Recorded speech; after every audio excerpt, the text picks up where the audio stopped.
It's the HipHopMatrix Show. This is your last chance.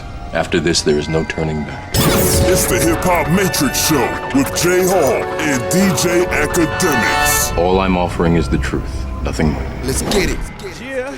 Once again, we're here. It's the HipHopMatrix Show. Myself, J.Hall. My guy right here, DJ Akademiks. What's up, my brother? What's happening there, homie? How you been, man?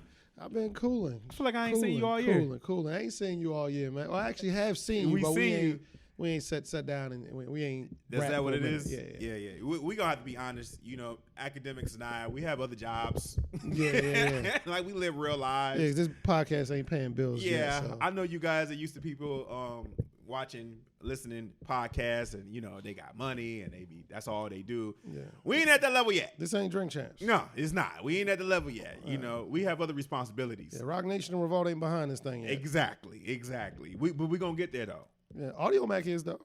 Shout out to Audio Mag. Yeah, big shout out to Audio Mag. But we're going to get there, though. See what I did there? Yeah, I see what you did there. We're going to get there, though, man. But how you been, though, man? For real. I can't complain, man. Just keeping these records spinning, making sure the kids is happy. End, man. Hey, I'm really asking, like, how you been? 2020, man. Just putting it in the beginning because that's how it is, bro.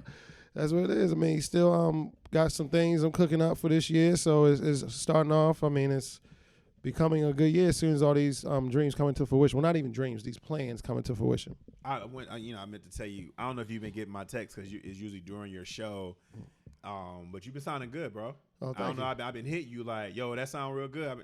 For those you don't know, Ak is on every day in DC, 6 to 10. And so when I'm riding around now, I got this new job where I'm riding around. I couldn't really listen to you all the time because I was, I have my own music. But now I'm riding around, listen to you, man. You show up sounding good, bro. Well, that's what's up. That's what's up. I appreciate that because I'm my worst critic. So to me, I sound terrible every day. Oh, if you would, I wouldn't say nothing. Like I don't necessarily believe in like telling somebody something bad. I just look at you like, oh, word. Like when somebody's wearing a shirt that they don't look right, I just be like, oh, word, orange, word. Yeah, I always look at the worst stuff. I always look at any little slip up. That's damn. My show was horrible today. Why you think that? I'm low key like that too. I can't watch my work. Like when I do a video or something, I don't like watching my work. Just because you give a fuck. Is that what it is? That's all it is. You give a fuck. I feel like that meme was like because I don't know. I don't like listening to myself. I don't like watching. Like I'm like my hardest critic. Because I'm listening for the fuck up. I am not listening for anything good. This is true. I'm listening for the fuck up. I'm searching and trying my best to find the fuck up. Do you think there'll ever be a time where there'll be some peace with that? Probably not, because I don't want it to be a peace. Because that's when you stop growing. Because that's when you stop giving a fuck.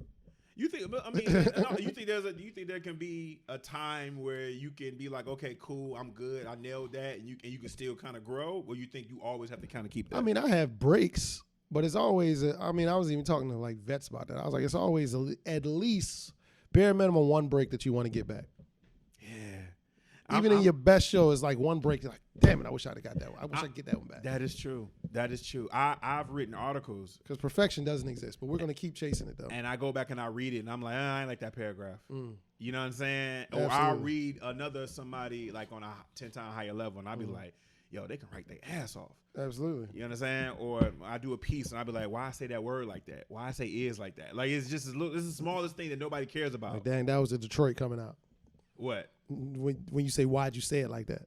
That accent. Oh, my, yeah. Or in your case, Auburn Hills, See, do that again, and they're going to be hearing some static on this mic, because you would never. see what I did there. Yeah, I see what you did there.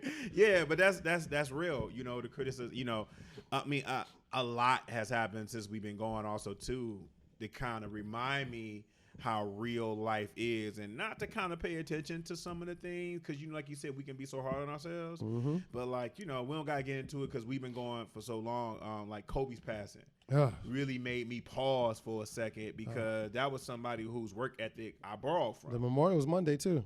2/24/20. It's Monday? Yep. This coming Monday? This coming Monday. It's going down. L.A. will be shut down. Did you watch Nipsey Hussle's? Yes, online? But it's going to be Nipsey times 50. So just to give you a perspective, when you watch Nipsey's online, like what was going through your mind? What was going through my mind? I mean, I just thought it was crazy. I mean, I won't say the word devastated, but I was really, I felt it. I felt the loss, and I was really mad because the one chance I would have had to meet him and chop it up with him, I came into work late that day.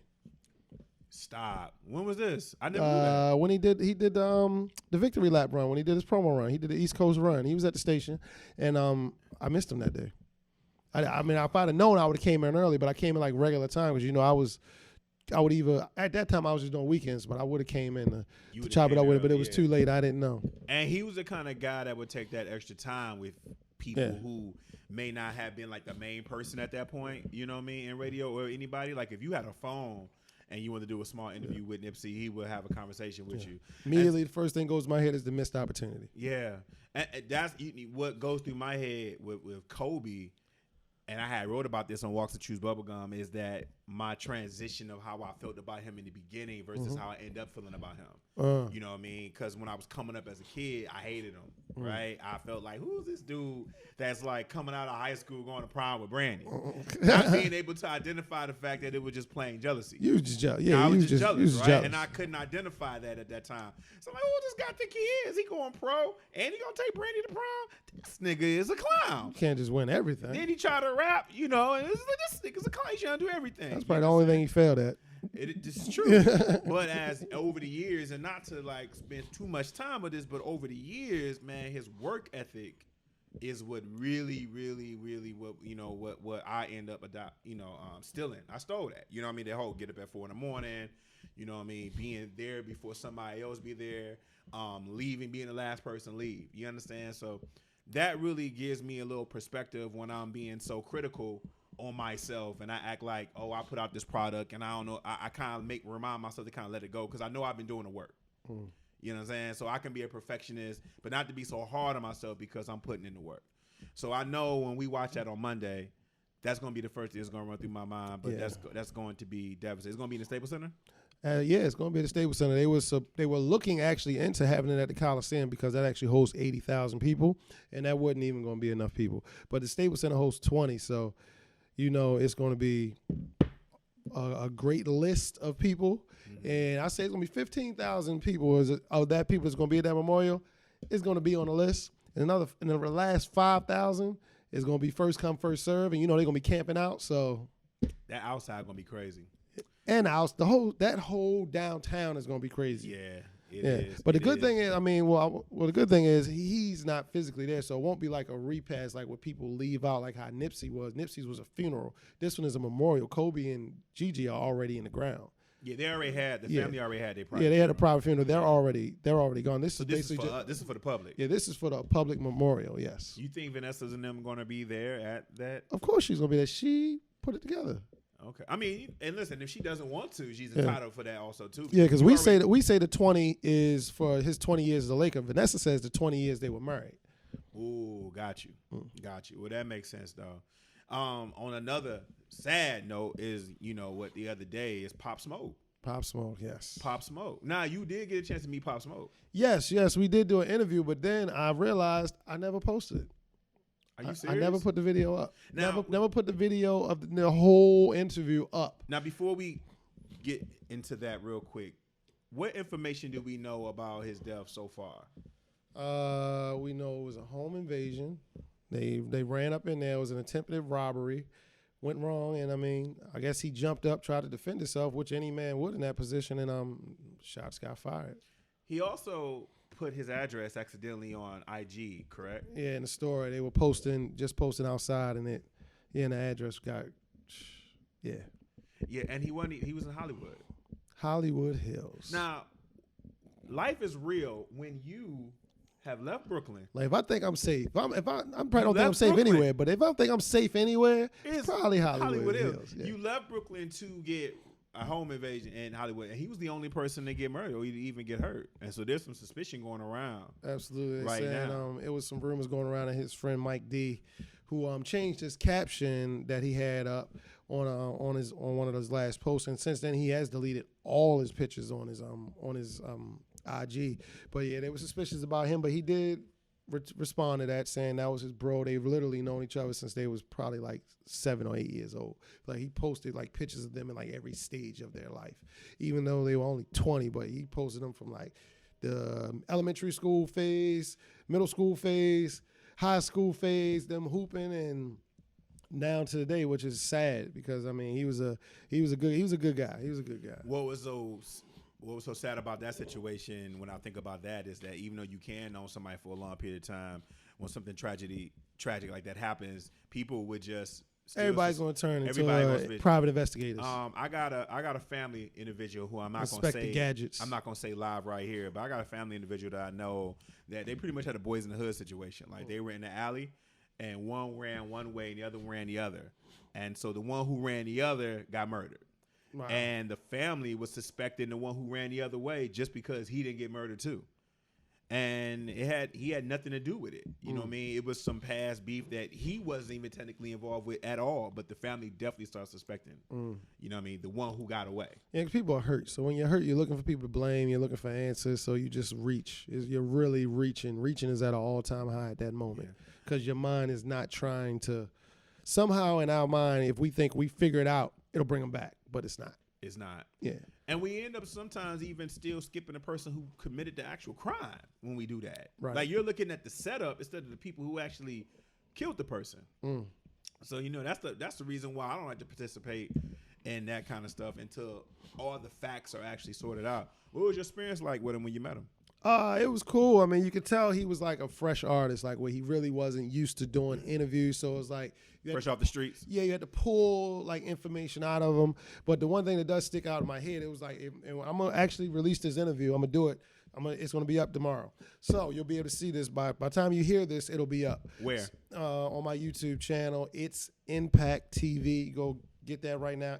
Subscribe to it. It's Impact TV right now. So the one thing that sticks out to me because, and it's funny, Mike D, the guy that they're talking about, that introduced, he's sitting on the other side of me. Oh, he was there. Yeah, so you met him too. Yeah, he was there. Okay. All of them were there. Them two were always together. So, but anyway, what happened was Mike D's sitting on the side of me. He's off camera, and you don't see me like do a little hand twitch, like So what they're doing, these fools, like they're so young and so like oblivious to where they're at, what's going on, was about to spark a blunt. In the studio. Right there in the studio. And I'm like, oh. So I like play it off because I'm on camera. I want to draw attention to it. And we get back to the interview, and me and Pop just look at each other and just bust out laughing like, bro, like, God, come on, man. So then as soon as I end the interview, like, all right, Dad, WPGC 95.5, it's a wrap. I said, man, you trying to get me fired in here, man? I just go right off. Like, you'll see it. It's crazy. I still have the audio of it. It's ridiculous. And everybody in the whole room just busts out laughing. And they're like, man, Hot 97, they let us, we walked it right up, man. I was like, nah, bro, not here. Not here. No, brother. No, brother. And Hot 97 is a different environment. Yeah. But it was real cool. I mean, they were young. I mean, having fun, and he was really enjoying life, and he was really about to go through the roof. Like even 50 Cent shouted him out, was like, yeah, he is the new 50 Cent. Like they got the same like tone sometimes when they talk and stuff like that. But he was a good kid, man. What was so the part that sticks with me is that when you talk about the interview part, I had just saw an interview with him. And I watched that interview. This was before he passed. Are you talking about the one with Angie Martinez?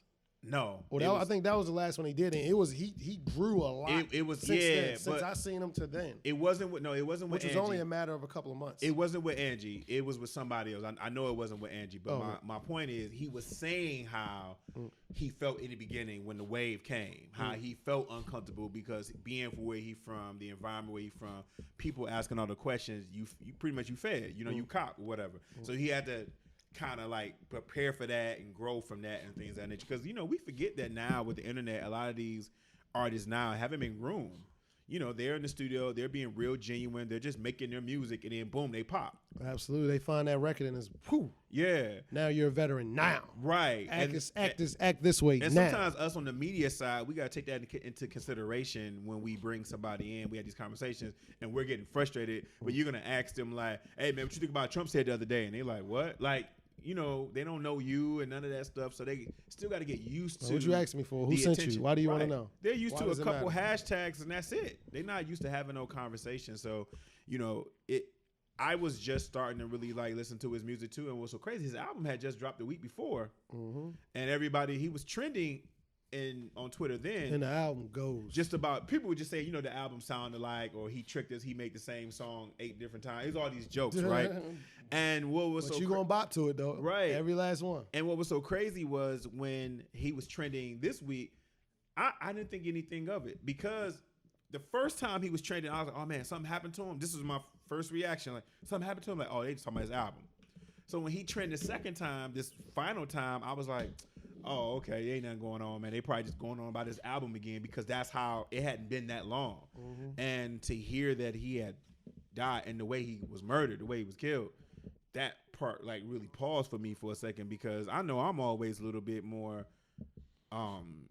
cautious about who know where I live. Right. I couldn't only imagine. You know, remember, did you see that tweet that went viral? Like, this is why the baby had jumped that dude for saying where he was at the hotel with his daughter because it's not a game out here. Absolutely. And you can't even say, I know everybody is pointing to, man, you know, there's killers out there. There's people that's starving. So you got to be careful how you move because they'll come get you. And that is true. But wolves, yes, that's absolutely true. That is true. But we also can't also turn a blind eye to some of these kids out here, some of these dudes out here really just would do it for clout. You can be a dude that never held a gun at all in your life. But if you got an opportunity to do something because you feel like it's going to make you famous, we are in the era now where people would do that too. They don't necessarily have to be street dudes. You understand? It could be the first time they put up a gun. Hence why he got murdered the way they did because they didn't know what they was doing.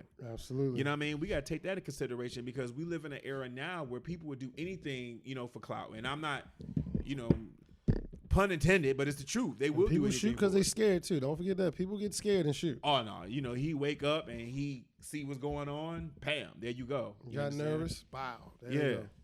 What do you think that this is going to do as far as like the after effects of this situation when you think about Pop Smoke? What do you think this is going to take?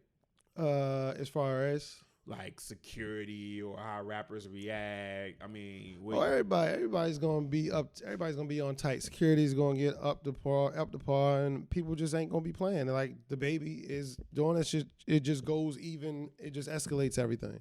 Because we already know from the Kobe thing to this thing, it's two different ways, two different scenarios, but it just proves that tomorrow's promised to nobody.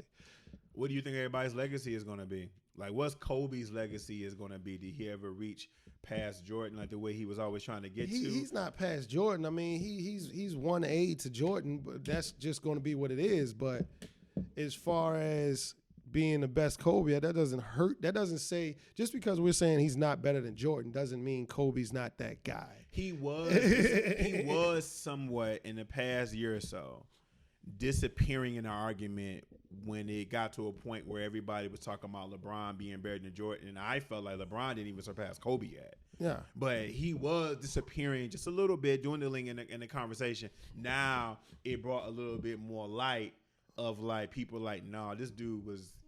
But what I will tell you, what I will say though, that Kobe is number 2 on my all-time athletes list for on and off the court.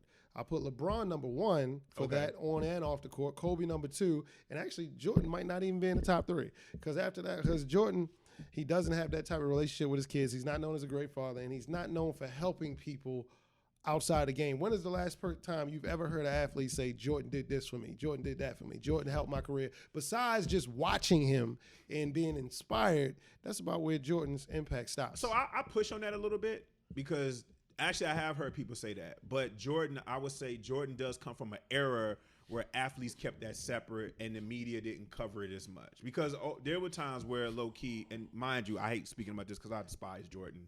He never talked on any issues, never did anything like that. But a lot of I can't knock that against somebody because they didn't. Like I push back on that. Don't get me wrong. I still love Jordan. I'm just saying. Okay, I hated on him. this list. I hated him. This puts him down the list to me on that list. But you're making me defend someone who I hated. So please let me get this out so I can be done.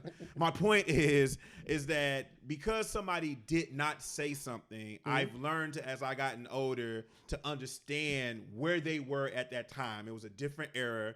Because he didn't say anything at all, it does not mean like, oh, he didn't feel anything on his issues. That's his individual choice. It wasn't going on in Muhammad Ali's era either. No, it actually was, because in the 60s you did have to have, it was a different era. See, in the 90s a lot of dudes was getting money and they were just like, they put a cap on it. In the 60s they put a microphone in front of you and every black person who was alleged to have a cause. So it was a different era, but there was a period of time where in the 80s and 90s it wasn't. And so when I'm saying that's the 70s. Never mind. I was about to say Jim Brown, but that's the 70s. No. Actually, Jim Brown was the 60s and the 70s. He was the 60s and 70s. So yeah, that's what I said. That's what I said.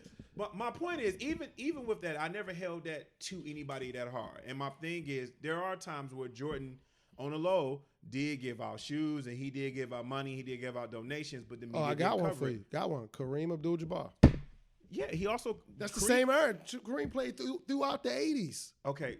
You're not hearing what I'm trying to say. All right, cool. You're not hearing what I'm trying to say at all. What I'm trying to say is, I'm just trying to be argumentative, right? No, what I'm trying to say is I don't knock somebody for not having anything that they say vocally to the media, because I'm looking at the time scale of where they were. And I'm saying Jordan's prime in the 90s, it ain't too many athletes that was speaking out against any kind of causes in that period. In all honesty, like, just because Magic Johnson was nice and we loved him, what political issues did Magic Johnson actually technically speak on? But that doesn't mean that Magic didn't feel how he felt. And so all I'm saying is that we have to take things in context of what they are, but it doesn't shoot that down. What I will say is that today's era, they have a different scope on the media because of social media. So everything LeBron do, he can control that narrative a lot better than the average athlete was 30-something years ago. And mind you, I despise Jordan. I did not like him. And because Kobe got criticized for that too, because Kobe was the youngest from that era who didn't really say too much. Because remember, people jumped on Kobe a little bit for some of the things that he had said about the Trayvon Martin issue when he was like, well, we don't know what happened. And he had to get informed. Jamil Hill had talked about that on her podcast, about how she had to have a 2-hour conversation with Kobe to inform him about some of his comments were not the best things to say, because Kobe was uninformed. But Kobe was going by his personal experience about how people judge him from the rape case. Mm-hmm. You understand? So all I'm saying is that when it comes to judging somebody off the court, we have to look at everything and what it is. The athlete that has the freedom now is completely different. But LeBron does rank high when it comes off the court. Yeah, LeBron. And to your if point, we have to say God's gift to the game, I would say LeBron. And what I will say is that I was looking forward. I would say Kobe ranks high as far as who I was looking forward to see how he was going to be after basketball. Like, I was really more interested in what Kobe was getting ready to do, more so than what he had done. And he was doing a lot. I mean, as a father, he was doing with the Mamba, the Mamba Sports, whatever it was. It's Mamba Sports, his whole thing. And he had the whole setup, his whole AAU team, what he was doing with the girls, and the ambassador that he was being for female basketball as a whole is a lot. And dude won an Oscar, dog. And he won an Oscar. He won an Oscar. Like, we can't bribe him. He won an Oscar. Now, when you have someone who had a long career like Kobe, it's real easy to talk about what his legacy going to be. The only thing we're going to have a conversation about is where he ranked, but we're not disputing that he won't have a legacy. What kind of legacy do you think? Great. What kind of legacy do you think Pop Smoke is going to have? Pop Smoke is I mean, he was a rising star that just was cut. Wings got clipped too quick, so we'll never really know what he could have been, but he had the legs. It was coming, and his music is going. This album is going to be good. But he did tell me. I mean, back in September when it was, we talked. He said he had 100 songs. Really? He said he had 100 songs done in September. So I'd imagine that's probably at least 150 right now. And I hate this. And he was the face of a new wave of music. He was the face of that whole drill sound, which. I gotta coin my guy Fathom got the juice on this. He actually said this the first time and it made so much sense. He's the face of New York's response to trap music, which is the drill sound. That's New York's response to trap music. That's New York saying to the South, we got something before you did, and it's ours. Yeah, but I push on that because Chicago been doing drill music since like 99. Maybe even earlier than that. And you can't take that from Chicago. It's a little bit different. No, it's a little bit different. No, and the UK beats and that sound. And this is what New York does. And I love New York. It's my third home. But this is what New York does. Just because you do it doesn't mean it has not already been done. And I get it. Hence why I didn't even listen to Pop. I'm not going to lie. Like, I rock with dude, his personality a little bit, because I got more turned on to him when he was beefing with Casanova. I thought the whole situation was funny. But you can't take something just because you haven't been doing it, because you now have a hit off of it and be like, oh, well, it's here now. Like, drill music been going on in Chi-Town since, like, look, Bibby, all those cats out there been doing drill music. You can't take that away. That's Chi-Town music. They own that music, like hands down. Now it might be New York's response because we haven't been looking at New York artists for some years now, and so I will give Pop Smoke credit for that. They got away with Pop Smoke, 5 Foreign, and 22 G's. It's a lot of them. And then you got the guy out of Philly, Sim Santana. He's jumping on that wave too. Yeah. So I mean, did an interview with him too. So on the list of careers that have gotten cut short in hip hop, there are certain careers that have gotten cut short that we still reign supreme. Like we forget Biggie only had 2 albums, right? But Biggie had 2 albums. His went his. Wow. You actually kind of seen a good body of work. I would compare it to like Big L. Let me get the question out. Let me get the question out. The question is where you think he would rank as far as careers cut short. Like, is he up there? Will he be up there with the Big L's or the Biggies? I believe so. Somewhere below. Big L and Biggie, those are 2 separate things. Biggie had more of a body of work. I would say Big L because Big L had that one album that we as a mass knew about. And it's the same thing with Pop Smoke. He would be on that in that realm, that Big L realm, with that new wave because it was a new. It was you say, Chi-Town been doing it forever, whatever, but it was a new, fresh feeling that was going through, and he was the face of it. He was the leader of it. I do not dispute the fact that there was a wave coming out of New York that seemed to be ready, and they seemed to be united. He was the face of it, and they were all cool. All of them were doing records together, which is not normal in New York because usually the rappers are usually beefing with each other. Yes. No, I'm not disputing that there was not a wave. So I would compare it more to Big L than Biggie. Okay. Yeah, there's no dispute that there was a wave coming out of New York. I'm only pushing back on the fact that they want to. Any argument that says that they started the drill music. I'm like, no, that's not what happened. There you go. That's all. Well, it is what it is. What it is. But yeah, that seems cool though, man. But it does seem whatever they find out about this situation, the more I feel like the more facts that come out, the more angry we're going to be. You understand? Because if it does come out that it's somebody that he know, it's not gonna get no better. If it does come out, because they caught one guy, right? Yeah, but they had one guy in custody, but he had nothing to do with it. Really? They released him. He had nothing to do with it. Okay.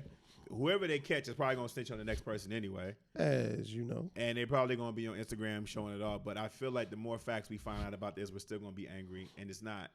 I don't know if we're ever gonna really get closure, and you can get as much security as you want. What is security if, and I'm saying this, if somebody brings somebody and then they betray you or someone gets in, there's always going to be a way for somebody to get in. You know what I mean? And we don't know if they got the address because he was, he accidentally put it on IG. We don't technically know that's the reason.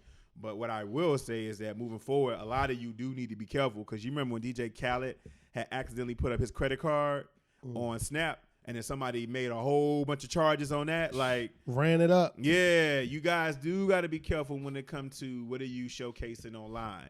We keep forgetting the www that's in front of the website, and the www stands for World Wide Web.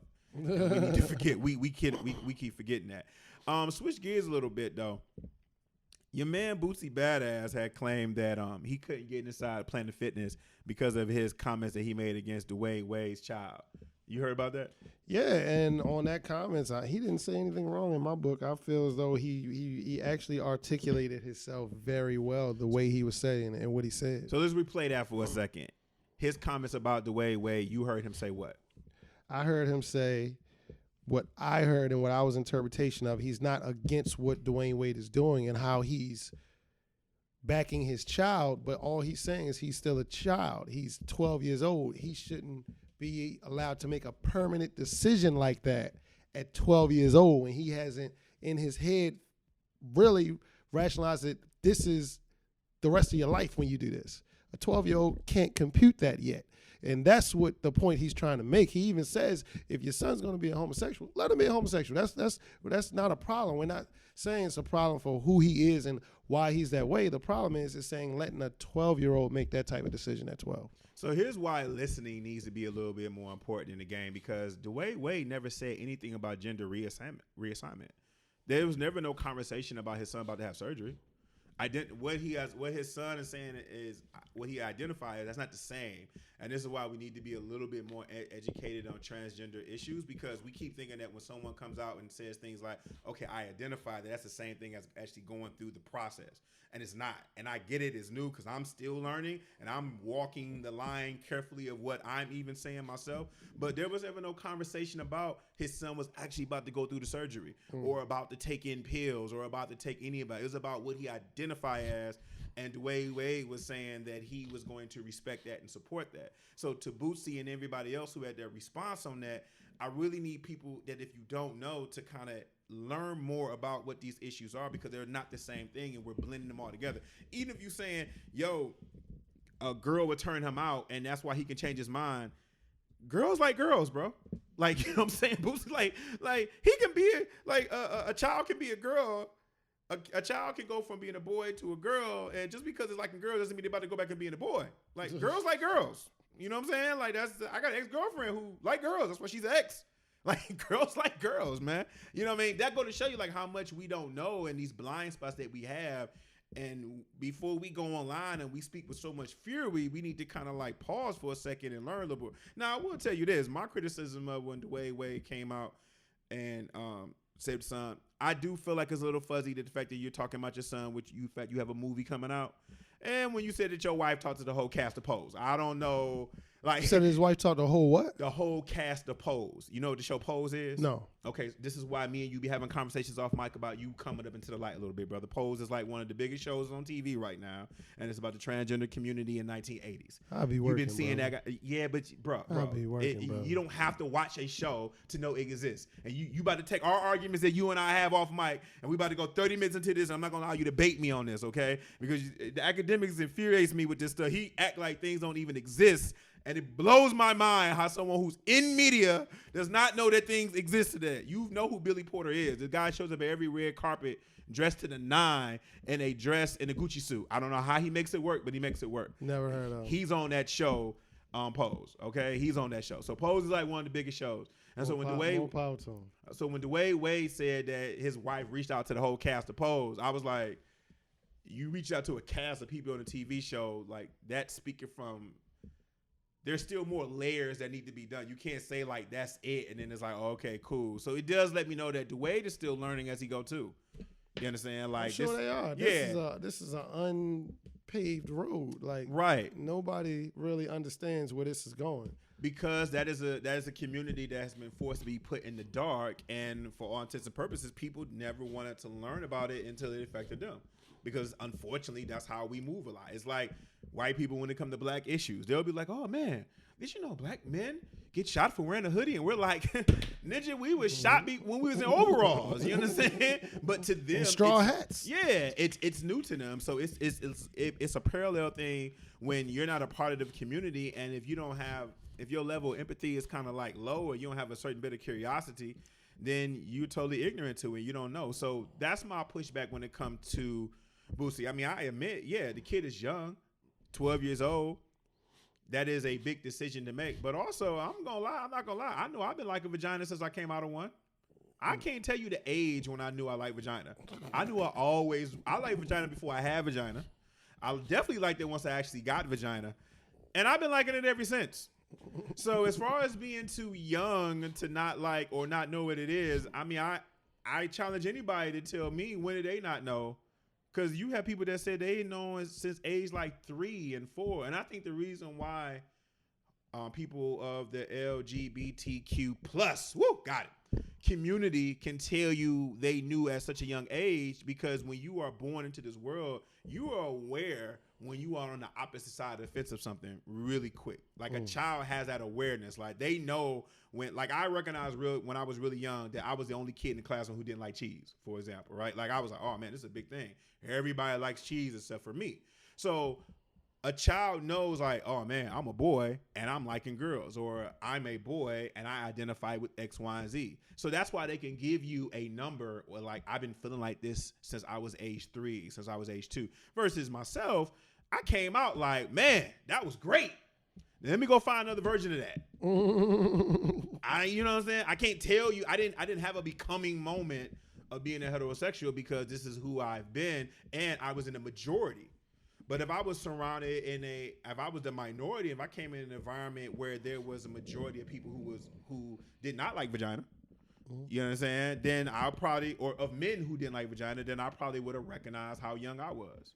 So that's all I'm saying when it comes to Boosie. I'm around a whole bunch of guys that like guys every day, but I see a female walk in, I'm like, I don't know, that looks kind of nice to me. I knew it from the start. You understand? I knew it from the start. So, you know, that's my only thing when you I like speak that soft jiggly thing bouncing on the back of her as she walked past. Right. I don't know what y'all talking about. I don't know what it is, but this is what I like. But it's something about that just makes me want to walk that way. Yeah. I want to learn how to unpop that thing that's holding. I want to learn how to unpop that bra. That's what I want to learn. You understand? So that's where we was coming from on that. But Boosie not being allowed into Planet Fitness, I think he also need to be a little bit more educated in Planet Fitness because Planet Fitness has no problem kicking people out. Yeah. Like if you go in there and your abs are too on point, they'll kick you out because someone may have reported that your abs make them feel insecure. Like yeah, no Planet gym Fitness, intimidation. Yeah, Planet Fitness is what they hide behind. That's their commercial. They have kicked people out who have. There have been success stories of people who have weighed hundreds of pounds who have lost weight. And then they come to Planet Fitness, and then Planet Fitness told them to leave because you're intimidating other people. And you would think that they would praise this person, but Planet Fitness philosophy is they want to make everybody comfortable. You ever see that video that went viral of that dude that was doing sit-ups eating pizza? That big dude? He wasn't doing a complete sit-up, but every time he was coming up, he was eating a slice of pizza. That was in Planet Fitness. But they advocate for that. They're like, oh, yeah, cool. At least you did the sit-up. At least you did the sit That's up. what it is. So what Boosie got to understand is if you make a comment like that, then you've been walking in Planet Fitness all this time. And first of all, I don't need Boosie to go to a gym that's better than Planet Fitness. Planet Fitness is for us regular folk who can't afford going to You the should gym. have a gym in your house, Boosie. Yeah, I'm Boosie sure should have it. Boosie's making bread. Like I was already mad at him a little bit about that. I was like, what you going to Boosie and Planet Fitness? But he probably was working out with some people you know and just meeting up. Because Planet Fitness, one thing about Planet Fitness, it is convenient. Because I have a Planet Fitness membership, and I have a semi gym in my house too. Yeah, but we broke. I want one too. I want a membership too. They're like $1 a month. But they're everywhere though. They're so convenient. Especially if you want to work out with somebody, you know. You might not want that fool coming to your house, but I mean, y'all can chill and hang out and go work out real quick. Okay. That works. So I understand that point. That could have been a situation. Okay, that might be what it is. Then that might be what it is. But either way it go, when you say something out there to the public, you're gonna have to understand that there's gonna be some pushback, and so you can't be surprised. He was on the audio talking about something. Don't go to Planet Fitness, y'all. They got roaches. I'm like, well, if they had roaches, why were you going in to begin with? You know, that's grew just, up with roaches. Yeah. You grew up with it. You get a chance to check out the debate. You know what? I'm gonna head out. Did you see any part that went viral?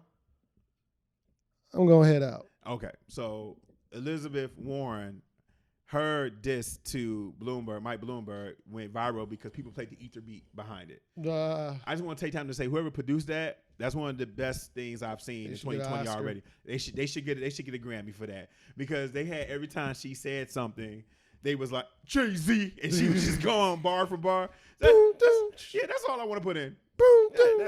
That was the highlight for me. The highlight was that. So shout out to the internets for that. Your girl Erykah Badu, she revealed that her vagina scented incense has sold out. Yeah, you know, sold her out in Badu a couple pussy. hours. Badu pussy. Yeah, it sold out in a couple hours. Everybody wanted that Badu. You want some Badu pussy? I heard that thing changes your life. Heard. We've seen it. What are you talking about? There ain't nothing to hear. I heard it changes This your is life. not an opinion. We've seen the track record of what that thing can do. And I believe it because I can't remember what exactly. I think it was the BET Awards when she performed with Kendrick Lamar. Man, we were all screaming like Kendrick, run! When she turned around and walked off. Yeah. That was the most She has a great future behind her. Oh, man. That walkaway was one of the greatest walkaways of all time. But I'll I was say that. so scared for Kendrick. I will say that. I That was was one of frightened. I thought the she was greatest gonna- walkaways of all time. I thought she was going to take Kendrick Lamar's career. Kanye voice. Yeah, I thought it was bad. All time. So would you buy it? What you think her Badu smell like though? I don't know. What you think is? I mean, would you want that in your house? Smells like quicksand. Because your life is over. Because once you in, You're the harder you slowly try to just get going out, down. the more you sink. And everybody who try to help you go down with you. Yeah. Yeah. When you walk in, when it comes to someone's house, do you think that would be a scent you'll just instantly know?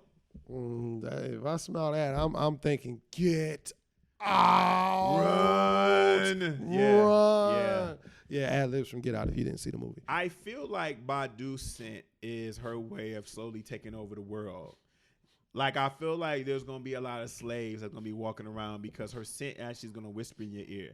Like, if you wake up on the sudden and you want to paint your left pinky toe pink. Pinky, what the hell are you talking about? Pinky And tails. then on the sudden you want to eat raw eggs.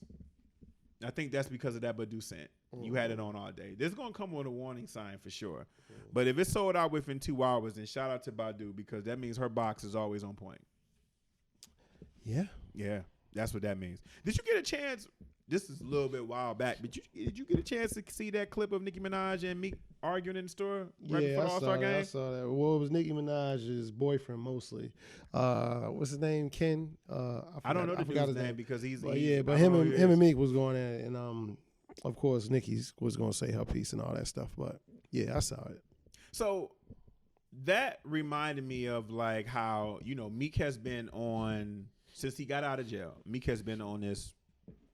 Going upward, speaking positive, everything. But that also reminded me how it only takes like a quick second for you to go back to what it is. Yeah. You know what I'm saying? That's what that reminded me of. And also we got what it also told me is that Nicki got some good box. Cause you still arguing about it. Yeah. Yeah. Certain things that's gonna spark those emotions off the break. Fake booty or not. Yeah, that box was real. That box hit different. It hit different. That box must have hit different. It must have. It must have. Definitely. That's what I got out of the whole thing. No, that's true. And the fact that her man was ready to go, like her husband was ready to go right there. He was on deck. Yeah. I'm jumping off the cliff for this box. And nobody wanted to ask, what are we fighting for? Well, for him, that's also his retirement fund too. So. Who's retirement fund? Her husband. That's his retirement. Retirement from what? What does he do? No, I'm talking about for the rest of his life. Nicki is his retirement. Oh, fund. gotcha. So he better be able to jump, ready to jump off the cliff. Like, yeah, this is true. You better go hard, right? This is your pension plan right here. That is true. That is true. It's not going. But in his defense, I'm sure he does love her though. Oh yeah. We of course I love. Yeah, sure. Yeah. I love her.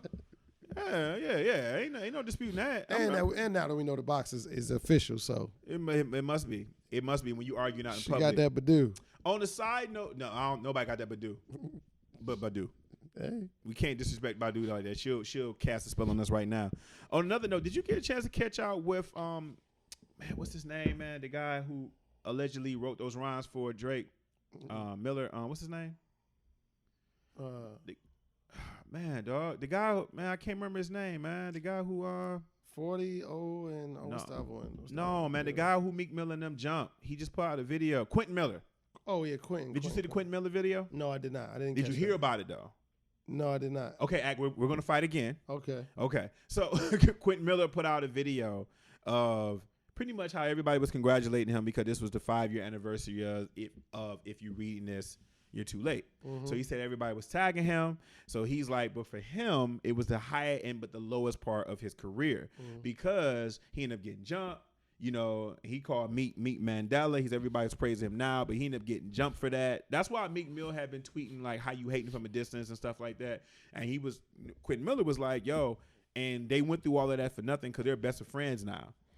And he was like at the end, because he got in a car accident, he lost his leg. He went through a traumatic experience just through that whole situation.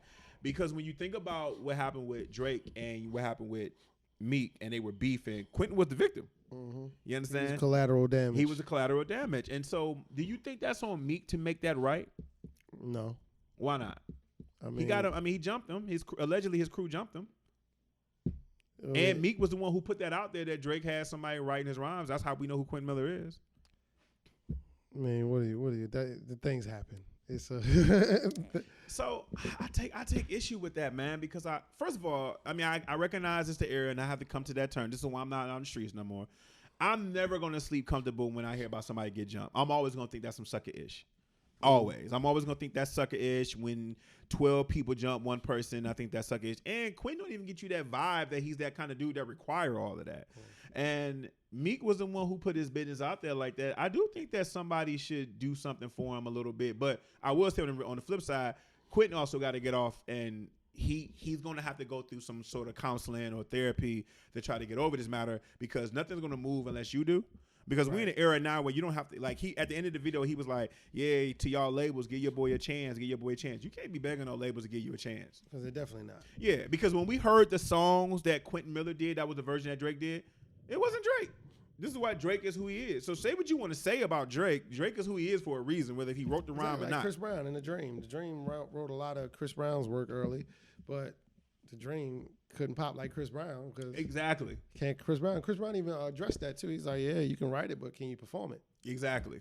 And it makes a difference, right? Yeah. And Drake, it's not like Drake can't spit on his own. So the fact that Drake might have brought you in for here and there, and I don't claim to act like I know how that situation spilled if he leaked it himself, but the fact that I do feel bad for the kid because I do feel like he went through a lot during that period. But it's up to you also to do something about that, though. Because if you're still suffering from that incident and you're still triggered by that, then you need to do something about your mental health in that situation also, too.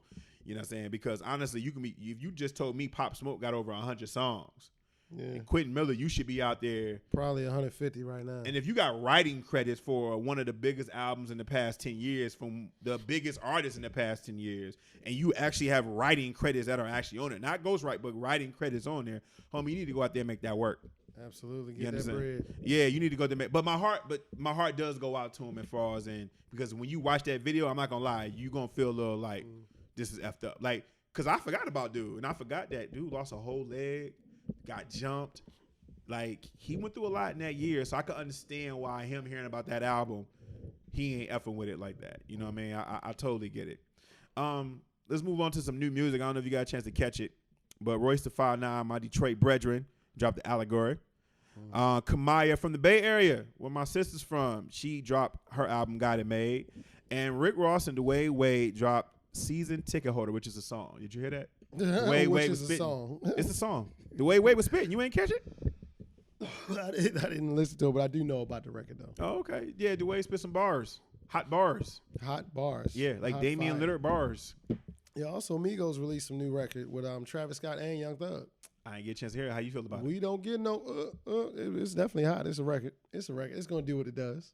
Is it gonna do it to us? It's gonna do what it does. You know what? I'm gonna accept that from you, because usually you'll be like, oh, it's classic, and then we'll have a whole 20-minute argument about that. But I do not. You just saying last it's gonna thing do I what it called does. was a classic was Tory Lanez last album, and after I believe it is. And we know about that album right now because we don't. And Tory Lanez has a new record out too. What's called Ain't Been Broke in a Minute. It got a nice bop to it. Okay, that's what's up. Did you get a chance to this is switch any other new music we can talk about real quick before we switch gears? So we have segments. Not so much. I mean, it's a few records that are bubbling, like the 22Gs, Suburban. That's a tough tune right now. And actually about to come out. Sim Santana told me him and Fabio Foreign have a record, a new drill beat record. Okay. Yeah, that's what's up. You know Fabio Foreign's the drop next week too. Jadakiss. Oh yeah, he is dropping on the 28th. He does drop on the 28th too. Okay. And he'll be in the market too. I'm gonna have a sit down with him too, so I have something on that. That's what's up. Yeah, that's what's up. I think we covered that. Did you get a chance to check out the All-Star game? I just wanted to ask you about that. Oh yeah, I watched the All-Star game. What you feel about the new format? Well, I liked it. The fourth quarter. Did you hear what Ice Cube had to say about it though?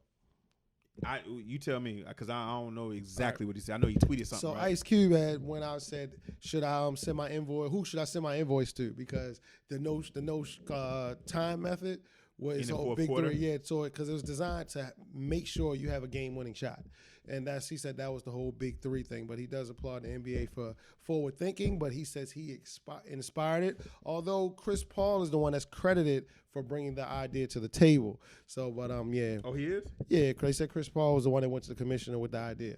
Okay. Yeah, but they're saying, but Ice Cube says that this is big three. It's not even. He should. Chris Paul, I think, and I can be wrong, I think he's head of the NBA Players Union. Yes. But Kyrie Irving got elected vice number 2 man of the union. Yeah, which was one of the craziest things. And Kendrick Perkins actually led. He was like, I'm so glad I'm not in the league no more because this is the blind leading the blind. Son, how the dude who shows the least leadership gets elected to any form of leadership is beyond me. Like, I'm trying to understand that, though. I didn't get that, though. But besides that, I thought the All-Star game was pretty dope. Did you watch the dunk contest? I didn't see it. I was actually working. I was in the club, and I was in transition from leaving the radio station to going to the club, it was just I had like 3 events that day. Okay. It was ridiculous. So I caught all the highlights afterwards though. Okay, so you don't have an argument about should the guy had won the dunk contest, right? Because you didn't watch it. What's his name? Aaron. From the dunks I saw, I thought he should have won. But this you ain't watched the whole thing. I didn't watch it like as it was going down though. Yeah, me and my sis, man, who was in town, we were watching that last week. I gotta tell you, we thought that the other guy won. Because when we watched it, I was just like, okay, because he barely jumped over the 7-foot suit dude. He pretty much bent his head over to jump over him. So I didn't feel like he got robbed at that time, but I think it was funny and it sparked some controversy. Yeah, he definitely said he ain't competing no more. Yeah, well, we don't know who he is until some of that contest anyway, so he'll be back. Wow, that's because he plays in Orlando. No, it's because we don't know really who he is. They're like the Oakland Raiders of the NBA. No, the Raiders actually, at least the Raiders actually don't play soft. That's what the Raiders are known for. So that's what that is. Who you got betting on this fight? And by the time everyone hears this show, we're going to already have a winner. But Tyson Fury and your boy Deontay Wilder. I'm going with that bronze bomber. Now it was a draw. I think he should have won the first fight though. I don't. I do. I don't. Tyson Fury actually is a great boxer because he's a good boxer. Wilder's not a boxer. Not saying it wouldn't have been a close. I don't think it was a close fight. I do. I just think he should have won. I think he gave it to him. I think I was satisfied with a draw. I wouldn't have been mad at Wilder. I go with the old saying is that in order to take the belt, you gotta beat the champ. It can't be like it's how like NFL it's ruled a touchdown on the field. It has to be inconclusive, without a doubt, evidence that it wasn't a touchdown. You have to prove it wrong before you can disprove that it's right. Okay. So I think that's the way. If it's close and you think it's a tie, the champion should win because you have to beat the champion.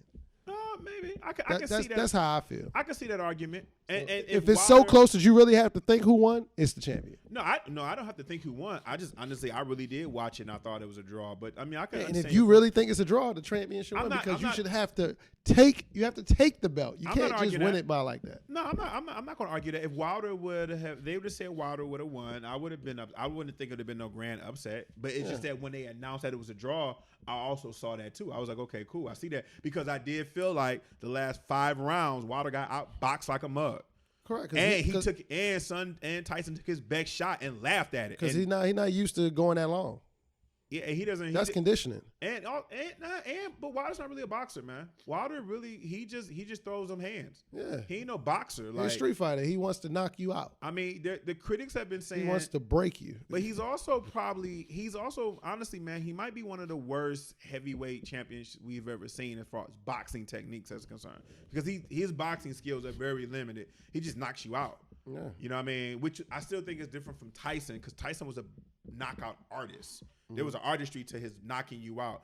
Wilder just holds his hands and just throws. And if you can take the punch, which most people can't, they fall out. But Tyson took that punch like it was nothing because Tyson's kind of loony. Yeah. You're a little bit loony, bro. He took that and laughed at you like, Yeah, he definitely got a chin. Yeah, he got a chin. Because you can't train a chin.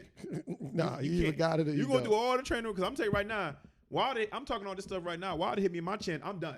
Out. That's what it is. Cash check, I'm done, and it'll take me to the dentist because I want to make sure all my teeth are there because I like kissing. I'm sensitive. That's just what it is. We're gonna take us some history real quick. This week, your boy Jay-Z had dropped the classic "Dead Presidents" back in '96.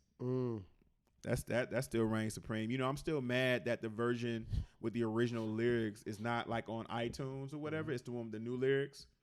Because he did 2 different lyrics with that song. And you had to have the independent version before I think they linked with Def Jam in order to get that version, whatever. And when you try to download the original lyrics, when he says, I like putting like Cosby, who wouldn't? Like, it's hard to find that. You can watch it when you watch the video on YouTube, but to actually have it, I'm just mad about it. That's all. And also, Biggie in 95 had dropped Big Papa. Now, that was an important record, I feel. I feel like Big Papa was more important than Juicy. Because that might have been the first time we heard the most gangster rapper rapping on the Isley Brother beat. You know what I mean? And for me, like, Juicy was cool. Like, Juicy, yeah, it changed the game. But for me, that's when Big became like a sex symbol because he really looked convincing. That just sounds crazy. I mean, he was considered a sex symbol, but when you watch Big Papa, it was believable because he stepped up and took that girl from Busta Rhymes. I believed it. You know what I mean? And Busta Rhymes walked out the club angry. You know what I'm saying? What's your name? What's your size? Yo, man, that's a classic. Also, back in history, well, not too far back in history, but OG was celebrating a birthday. Ice-T celebrated turning 62. Ice-T is 62, bro. Yeah, he's old. But you know, Ice-T was never young. That's what it is. You know, Ice-T started out rhyming like at 39.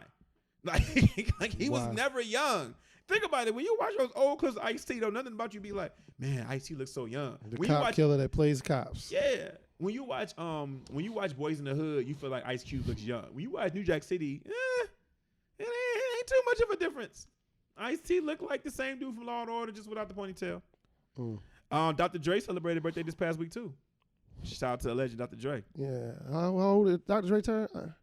Dr. Dre, let's look that up real quick. I think he was like 57. Cause they all around like the same age as far as Dre and Cube. Dre was a little bit older than Cube. Dre turned 55. Dre turned 55, man. We should be celebrating that a little bit more. We are at a part now. We are at an era now in hip hop where we are celebrating our legends being in their 50s. Think about that for a second. And we're starting to see our legends have kids that are grown. Like, I hate the fact. You know who I used to hate for a long time? Who kid I used to hate for a long time? Was Justin, Diddy's son. King Combs? You know why? No, not King Combs. That's the other one. King Combs is the one that looks you like talking about the light skin one, the one that actually, he was actually a good football player too. He had a scholarship at UCLA. Yeah, I used to hate Justin. You know why? Because I remember when Diddy was holding Justin as a baby, saying, bad boy. Now I'm looking at Justin being grown. I just don't feel right. It just reminded me of how old I'm getting. That's all. Now I understand when I used to come around my neighborhood and the OGs used to be like, how old you now?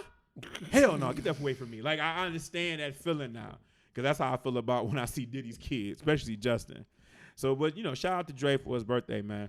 You know what I'm saying? Shout out to that, everything. So, I think we almost had pretty much covered, man. That's right. What I was going to say to you. Good night? No. How was your,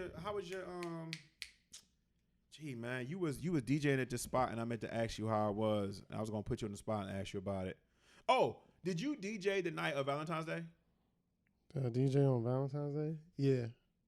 I always want to know from a DJ perspective, like when you DJ on Valentine's Day, are you playing like a bunch of slow music? Are you acknowledging that it's V-Day? Or do people really want to hear that when they're in the club?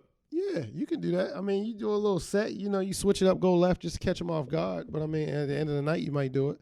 Yeah, just to set somebody up because, I mean, you're definitely single if you're there. There's no couples at the club? Yeah, well, I mean, yeah, actually it is. It is couples at the club that go out. But you on the prowl. Wolves is out. You definitely on the hunt. Everybody's on the hunt.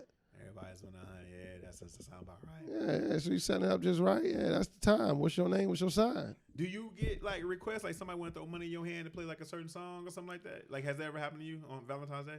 On Valentine's Day? Yeah. I'm talking about Valentine's Day in general. I don't know. Probably. I wouldn't doubt it. You be so focused in. Yeah, I wouldn't doubt it, but I can't remember. Okay. I was just curious about that, man. Somebody asked about that. I was just curious. All right, man. Any church announcements before we go? Anything you got to look forward to?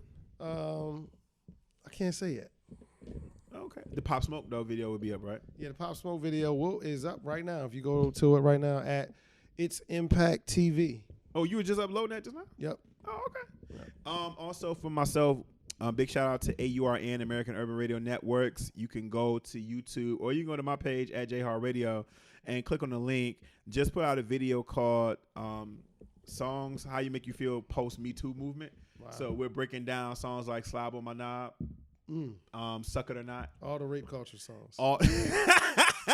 Yo, son, let me tell you something, right? Full disclosure, I still like those records, right? Like when I hear Slob on My Knob, I still like it, right? But man, when you listen to the lyrics now, you're like, there's no way these will work. I'll tell you one better. I still play them.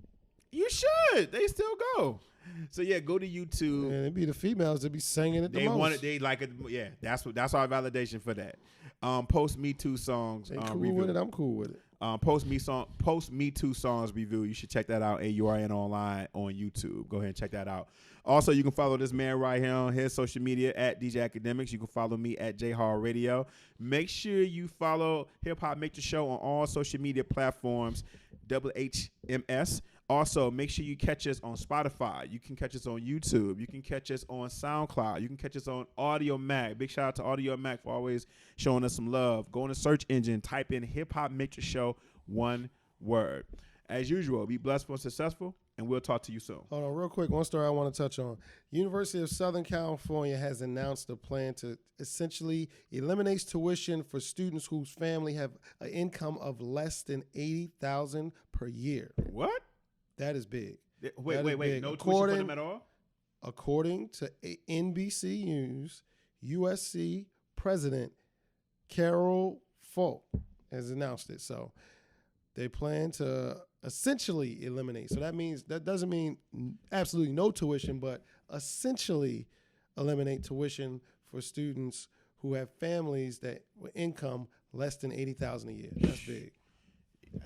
Shout out to Ball Alert for just putting that up. As I was talking, I just happened to see that. That's a big deal. Yes, that is humongous. That's a big deal. Yes. That would, if I was coming out of school, you still got to get into the school though. You still got to get accepted. Yeah, you still got to get into school. Yeah, it's still USC. You still got to get accepted. Yeah, but still, that's a big deal. Yeah, that's a big deal. If they can make that work, that'll change our lives. Yeah. Yeah. All right. Well, we about to get up out of here as usual. Be blessed, and successful, and we'll talk to you soon. We ghost. It's the Hip Hop Matrix Show.